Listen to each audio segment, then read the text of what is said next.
Gildan Media, a division of Recorded Books, presents Start Your Own Food Truck Business. Cart, trailer, kiosk, standard and gourmet trucks, mobile catering Bustaurant, 2nd edition, by the staff of Entrepreneur Media Incorporated and Rich Mintzer, narrated by Barry Abrams. Preface. If you enjoy cooking or simply dining out, it is likely that you have dreamed of owning your own restaurant. Even non-entrepreneurial types have had the fantasy. I've always loved dining out and fantasized about a unique restaurant where people order ethnic foods in advance that are flown in from all over the world and prepared for special occasions. Obviously, this would be quite an undertaking and a very high-end dining experience. Because it's my fantasy restaurant, I need not worry about the particulars or the costs. If your fantasy involves serving lots of great food to hungry customers, but without the high overhead of a restaurant lease, then a food cart, kiosk, trailer, truck, or bustaurant may be for you. These colorful vehicles, with their great food, social contact, and audience looking for low-cost eats, have made the mobile food industry the latest craze among a new generation of foodies. The following chapters provide an overview of the mobile food industry and what it takes to start a business here. While the modes of transportation vary, the concept behind the idea of good food and taking it to the streets remains. There is also information about being a business owner. If you embrace this new culture and don't mind the hard work, you could have a marvelous time earning a living as a mobile food entrepreneur. Chapter 1. From Hot Dog Wagons to Bustaurants. Today, a new generation of street food lovers are lining up at food trucks and food carts like never before. Little do they know that neither food trucks nor food carts are new to the streets of American cities. Like so many other popular trends, they are the latest version of a long-standing part of American and world culture. Yet the street food industry has never enjoyed so much popularity or notoriety.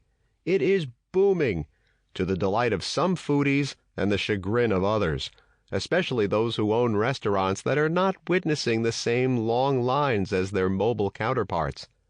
But before hearing about this burgeoning industry and giving you the lowdown on how to get started, here's a brief lesson in mobile food history. After all, even the modern car maker knows a little bit about Henry Ford and the growth of the auto industry. The history of mobile food. The concept of mobile food actually began centuries ago when carts brought food to armies at war in Europe and other parts of the world. Farmers also used carts to bring their food to nearby towns, often stopping to sell goods along the way. In the United States, in such cities as New York, immigrants who landed at Ellis Island took jobs selling food from carts. In fact, street food vendors as far back as the 17th century helped New York City's rapid growth, because foods were readily available to merchants, business owners, and inhabitants of the growing city. These foods were mostly taken home to be cooked, rather than eaten straight from the cart. However, not unlike the growing battles between restaurant owners and food truck owners today, public market owners and street food vendors had their share of disputes. In 1691, an ordinance was passed that said food vendors could not open until 2 hours after the public markets were open. While carts were around for years, the forerunner of the food truck in the United States was the chuck wagon, which carried food and cooking equipment for the wagon trains as they headed west. In 1866, Charles Goodnight, a Texas rancher, gathered foods in a wagon to accompany long cattle drives. The chuck wagons were especially strong so they could carry a Dutch oven, a cast-iron pot with legs, plus a cook's work table, utensils, and the food, which was known as chuck. Hence the term chuck wagon. Stew, roast beef, grits, boiled potatoes, beans, and fruit pies were typically on the chuck wagon menus. Shortly thereafter, in 1872, the first diner was established. It was in a trailer.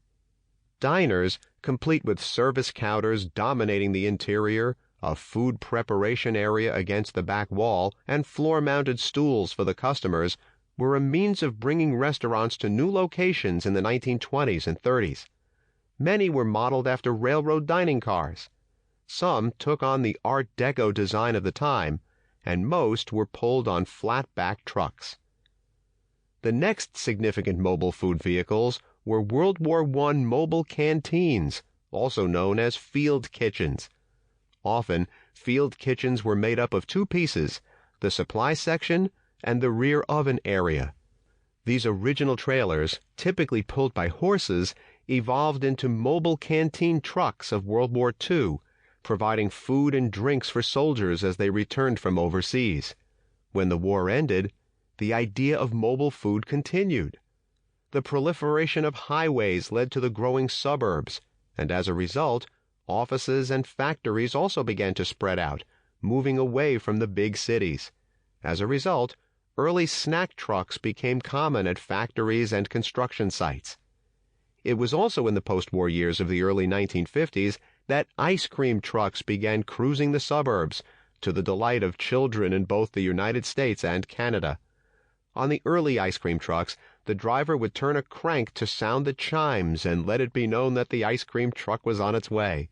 The ice cream was kept cold by blocks of dry ice. Of course, by the 1950s, food carts had already become a staple at amusement parks and other venues where people gathered for fun. In fact, it was in 1936 that Oscar Mayer rolled out the first portable hot dog cart and called it the Wienermobile. It was a big hit. From the 1960s and 70s on, sandwich trucks and lunch wagons, as they were called, became a staple in all parts of America. Meanwhile, urban areas, tight for space, were able to squeeze in numerous hot dog, ice cream, soda, and pretzel carts wherever foot traffic was heavy. By the late 20th century, there was enough modern technology available to make it more feasible to keep a wider range of foods fresh cooked and served from a mobile vehicle. As a result, today's food truck owner and mobile caterer have more options than ever before.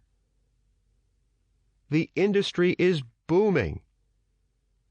There is still no official count of food trucks in the United States, with estimates ranging from 20,000 to 3 million, depending on which statistics you find. The actual number probably falls in the 30,000 to 50,000 range. The problem is that no national records are kept in conjunction with the local licensing.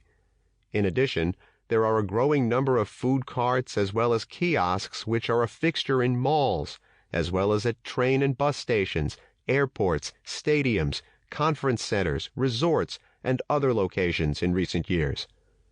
Food industry observers claim that the food truck business is increasing in recent years, largely in response to the slow-growing economy. People are seeking inexpensive breakfasts and or lunches. Also, employees today are often pressed for time, with more work and shorter lunch hours. These factors make the mobile food concept more appealing than ever. From an entrepreneurial standpoint, kiosks, carts, trailers, and food trucks have a lower overhead than restaurants and can be moved if one location does not generate enough business. Rather than having to determine where to open a restaurant and worry about the old real estate adage, location, location, location, the owner can actually drive to a new location, location, location, if business is doing poorly.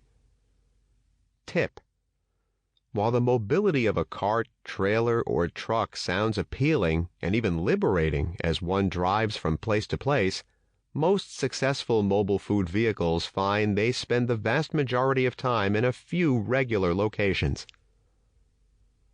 The benefits of mobile food. Because food is a necessity, and you add the convenience of having food favorites right outside a particular location, or inside with a kiosk, you meet several needs by serving mobile food. First, you offer food that is cost-friendlier because you need not pay wait people or busboys. You also offer the convenience of quick service.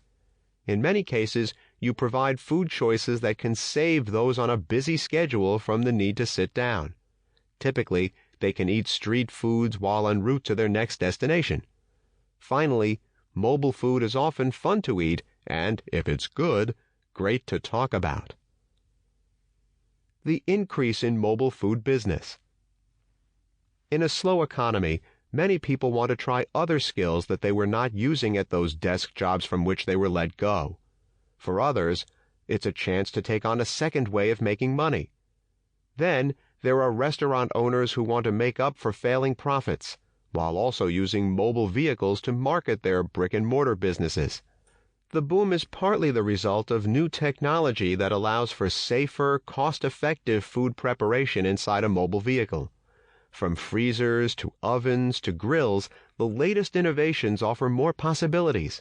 Additionally, cleaning products have made it easier to keep a vehicle sanitary and up to code, a long-time concern and major criticism of food trucks. There are also well-known food companies, from food chains like Johnny Rockets, Sizzler, or White Castle, to food manufacturers such as Taste Delight or Colorado's organic burrito makers Evol, that were brave pioneers when they took trucks to the streets to increase sales and or market their brands to new customers. Yes, there are many reasons why the mobile truck industry is going bananas, so to speak, although there aren't many banana-themed food trucks yet. Tip: it's important to serve ready-to-eat foods. More than 91% of revenue for street vendors comes from the sale of takeaway food and drink for immediate consumption rather than for later consumption at another location, according to Ibis World, a national publisher of industry research reports. Can food trucks be profitable? The National Restaurant Association estimates that food trucks generate $650 million in annual revenue, roughly 1% of U.S. restaurant sales. Intuit expects that market share to jump to 3 or 4% in the next 5 years. Among the reasons why food trucks can be profitable is that they can hit a slightly higher price point than their fast food counterparts. In addition, they have lower startup costs than restaurants, coming in between $55,000 to $75,000, compared to $250,000 to $500,000 for a restaurant. As for profits, in a 2013 review of food truck economics from Priceonomics, it was estimated that a successful food truck could bring in $500,000 plus per year, with one food truck owner quoting $200,000 as the break-even point. Mathematically, it is estimated that if a 3-hour lunch or dinner window can bring in $1,000 over 5 lunches or dinners per week, that would be $5,000 per week or $250,000 per year. Trucks bringing in $2,000 per day could top that $500,000 total. Of course, this does not factor in special events that may bring in more per day and inclement weather that might shut down food trucks for days or weeks at a time. The answer to the question about profitability, however, is yes, and as food truck owners learn the tricks of the trade to minimize expenses and maximize potential revenues through prime locations, marketing efforts, and most effective pricing, they can enjoy profits for the fruits of their labor. Going mobile. Your options. Even before you decide what foods to sell, you'll want to consider how you want to sell them. We will talk later in greater detail about these mobile possibilities, but for now, it's a good idea to familiarize yourself with the most popular options, which include food kiosks, carts, trucks, and buses. Yes, you could probably use a motorcycle or bicycle to your advantage, but we'll leave those to your creative ability. Clearly, your decision on how to sell your foods will depend on your startup money, budget, and potential for returns, your commitment to the business, part-time, full-time, etc., your creative ideas and what it will take to fulfill them, your experience at running a business, the size of the business you want to start, your ideal demographic. Obviously, if you plan to work inside of local shopping malls, a kiosk is a better plan than a food truck. These are a few of the considerations you will look at as you proceed, but for now, let's introduce the common mobile food entities. Food kiosks. While the word kiosk is still fairly new to most Westerners, it actually dates back to the 13th century when they were set up in places such as India, Persia, and Pakistan to sell goods. In modern times, electronic information kiosks have become popular as a means of pushing buttons to gather data. However, food kiosks, not unlike those used 7 centuries ago, are essentially booths or food stands that are temporary or mobile facilities used to prepare and sell food. Malls and stadiums are popular locations for food kiosks, which sell anything from pretzels to ice cream to hot dogs to more elaborate fare. Although kiosks may have wheels, they are not mobile under their own power, and in most cases need to be assembled. Most kiosks are rectangular and have room for 2 people to work within or stand behind, preparing and serving the food. They also have counter space and overhead signage.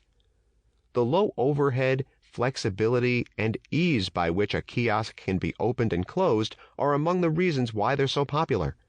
They are also an excellent choice in areas where your outdoor selling season would be limited by cold or nasty weather.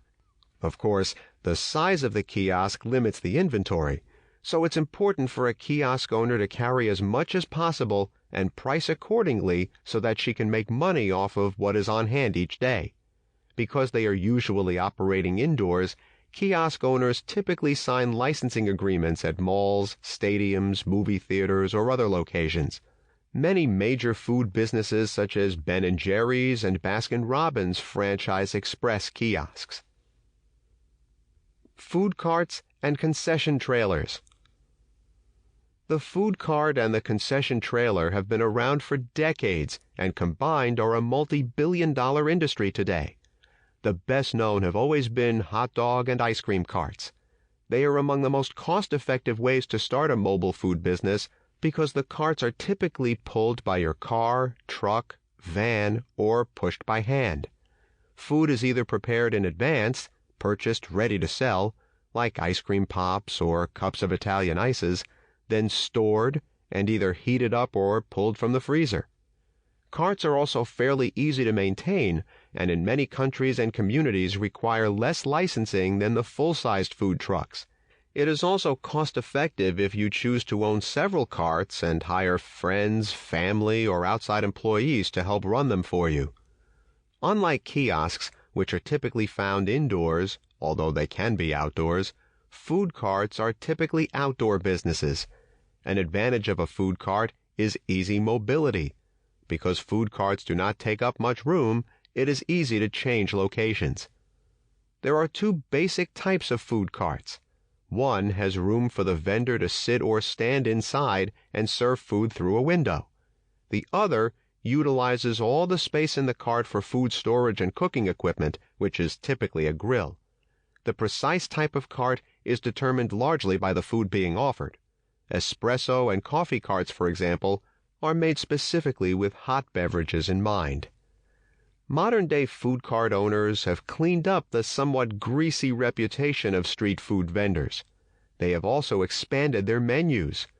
Kebabs and gyros came on the cart scene a while ago, and vegetarian and Mediterranean salads have also caught on, as well as fish and chips.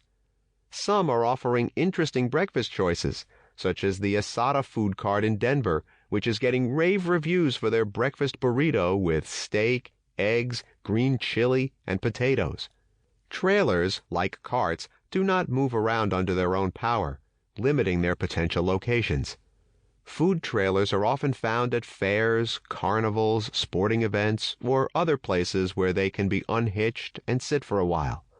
Unlike most carts, trailers allow for cooking and have room for 2 or 3 people inside. Skillet Street Food in Seattle operates from an Airstream trailer with a full kitchen within. In short, a trailer can provide more options than a cart, but is still less expensive than a truck. Food trucks. The food truck can carry any number of foods, and in some cases more sophisticated equipment for storing, serving, cooking, and preparing foods. Of course, how much actual cooking you can do on board the truck will vary from city to city or county to county. The traditional food trucks were known for providing lunches, typically stocking sandwiches, kebabs, tacos, burgers, and other standard fare for the lunch crowd. Many have expanded to include healthier vegetarian and vegan offerings, as well as the not-so-healthy barbecue ribs. They do big business in corporate parks and places that have limited access to restaurants.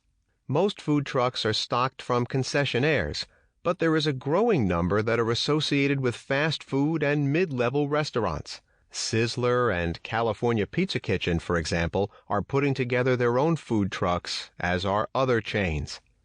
Larger than carts, trucks can carry more food and handle more business. However, food trucks need more space to park, both when doing business and when off-duty. Essentially, there are two types of food trucks. One is the Mobile Food Preparation Vehicle, MFPV, where food is prepared as customers wait, hopefully not very long. The other is the Industrial Catering Vehicle, ICV, which sells only prepackaged foods. An MFPV costs more than an ICV, and both cost more than a food cart. For example, a used hot dog cart may cost under $2,500, while a retrofitted used food truck would typically cost $40,000 or more. A newly designed food truck retrofitted MFPV with all new equipment could cost you upwards of $100,000. Complying with additional health department rules and regulations can also drive up food truck costs. Clearly, a smaller truck, a used truck, and/or a truck with limited equipment costs less. Therefore, it is up to you to determine whether you'll be cooking in the truck, preparing food off-site and serving from the vehicle, or selling prepared and pre-packaged foods. Tip: it is recommended that you start with a few items that you know how to prepare well and expand as you grow. Carts and kiosks typically sell a couple of items. Food truck owners should follow suit. It makes starting and running your business much easier. Gourmet food trucks. Basically the same as a food truck, the gourmet food truck takes food quality to a higher level. Of the numerous food trucks licensed to do business in the Los Angeles area, only about 200 are considered gourmet. They are run by ambitious young chefs who offer cuisine not typically found in food trucks, such as rajas fries topped with fire-roasted poblano chilies, caramelized onions, and shawarma marinated steak with jack cheese found at Frysmith in Los Angeles. Many gourmet trucks have specialties and themes. In addition, they let their clientele know where they'll be parked through their websites and social media sites such as Twitter, as well as through mobile apps. While food trucks need not have kitchens, gourmet trucks are more likely to have food prepared on the spot, and high-end food at that. At the start of the new gourmet food truck craze, Los Angeles was clearly the place to find such high-end dining. Now, however, New York had gained its share of such fancy food vehicles, such as the Rickshaw Dumpling Bar and the Dessert Truck, founded by a former Le Cirque pastry chef. And as the concept of serving fine food rolls along, other cities from Portland, Oregon to St. Louis and on down to Miami's South Beach are jumping on the foodie bandwagon with their own regional favorites. Food Network chef Ingrid Hoffman's black and pink Latin burger and taco truck, for example, has become quite the rage in Miami. The mobile catering business. Mobile catering trucks can be defined in a variety of ways and can overlap with mobile food trucks. For my purposes here, I'll highlight three differences. First, a catering truck is hired for a specific event such as a picnic, party, or fair. Secondly, the person hiring the catering vehicle can select from a catering menu. Third, a catering vehicle can be used to transport the foods, which are then handed out from inside the truck or set up at the event or gathering, typically on trays or buffet style. This can mean providing the food to be served outdoors or parking and serving from the truck as the food trucks do. The differences are primarily in the manner of doing business. Nonetheless, the need for a reliable vehicle, licensing, permits, sanitary conditions, a business plan, and startup money are quite similar to the requirements of a mobile food business. One of the advantages of a mobile catering business is that you are not risking as much in inventory because you are cooking and bringing food as ordered for the upcoming party or special event. Therefore, you are covered for your food costs. You also have a specific destination, so you need not worry whether or not your favorite destinations will be busy or not. Typically, you are less dependent on good weather because many catered functions will be indoors. As long as you can get there with the food, you are usually okay. Of course, you do need to line up enough work to support your business. The difference between a mobile catering business and other catering businesses is that you are using the mobility of the truck to show up rather than having a catering hall or venue. The mobile catering business affords you flexibility as to when you take jobs and where. Still, the more available you are, the better off you will be. Price value. According to a survey by Emergent Research of customers in San Francisco, one of the hotspots for food trucks, more than 90% of lunchtime customers surveyed rated food truck quality as either excellent, 43%, or good, 48%. About 50% characterized dinner cuisine as excellent. The survey also found that most patrons felt they were getting good, not great, value. The average customer spent $9.80 for lunch and $14.99 for dinner per person. And while only a few, 8%, spend less than $8 per person, nearly half, 45%, spent less than $10. Tip. Have you heard of the 80-20 rule in sales? This is a long-standing business principle that says that 80% of your business will come from repeat customers and 20% from new customers. For caterers or mobile food vendors, this means, as the Simon & Garfunkel song says, keep the customers satisfied. Bustaurants.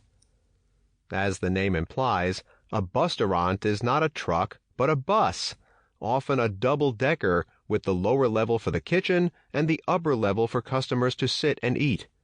They are new. Some boast gourmet foods, while others have more standard fare. The idea is to provide seating and be a restaurant on wheels. The idea started primarily in San Francisco and Los Angeles, with Londoners also watching some of their famed double-decker buses transformed into restaurants on wheels. Now you'll find bustaurants in various towns and cities around the country, such as the Food Fighters Bustaurant in Hartsville, Alabama, serving rockin' tacos out of an old school bus. Needless to say, they require more room to park and additional licensing in most counties, and are more costly to start because the buses need to be fully refurbished to include grills, refrigerators, vents, and so on. Many food trucks, on the other hand, are designed and built with both cooking and serving food in mind. Some bustaurants take diners on a private mobile eating adventure. Others park and serve customers as they board at a specific location. Some of the buses cook the food while parked. It all depends on what is or is not legal in your jurisdiction. Because they are very new, more and more innovative bustaurants will literally be rolling out as you listen to this book. Yet because they are so new, the jury is still out on whether they are a passing fad, pun intended, or they will catch on. Much of what is discussed here as necessary for food trucks is also necessary for bustaurants, including marketing, costs, permits, menus, etc. Your customers. It is estimated, not surprisingly, that the largest demographic group for the food truck industry are the 18 to 34-year-olds, with strong numbers from college campuses and 9-to-5ers. However, as the baby boomer generation, 50+, now tops 76 million people, that is also becoming a growing demographic for seniors on a budget and those looking to try something new, or old, depending on whether they enjoyed the hot dog carts of previous generations. There are several demographic groups that can provide potential customers. Who you focus on influences your menu, locations, and daily schedule of food preparation. The Breakfast Club. First, you want to be ready. Sample complete. Ready to continue?